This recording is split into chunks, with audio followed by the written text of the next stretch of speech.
যারা আজকে কি করছে? মা কি করো? পায়েস বানাচ্ছি। তুই বলে পায়েস খাবি? সেই ওই যে চাল দিলাম কিশমিশ। এটা কি? এটা দুধ চাল দিয়েছি, কাজু দিয়েছি, ওই যে কিশমিশ ভিজিয়ে রেখেছি। এটা হচ্ছে কিশমিশ, এটা দুধ, এটা কাজু চিনি, দিয়েছি।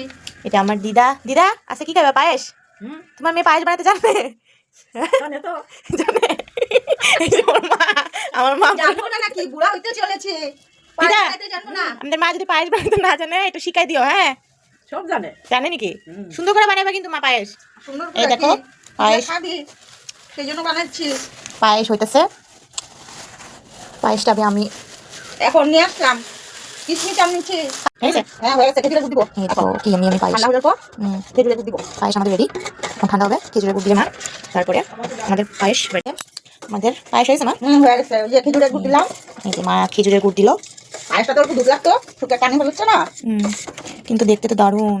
এই যে খাবে পায়েস, চলে আসো আমাদের বাড়িতে। যে যে পায়েস খাবে আমি খেয়ে দিয়ে আপনাদেরকে বলবো কেমন হয়েছে। দেখতে তো খুব সুন্দর লাগছে, ভালোই হবে। ঠিক আছে? কিরে মোনা, কেমন হয়েছে পায়েস? ভালো হয়েছে, কিন্তু একটু মিষ্টিটা বেশি হয়েছে। আচ্ছা, কিন্তু সব ঠিক আছে, দুধ ঠিক আছে, ঠিক আছে।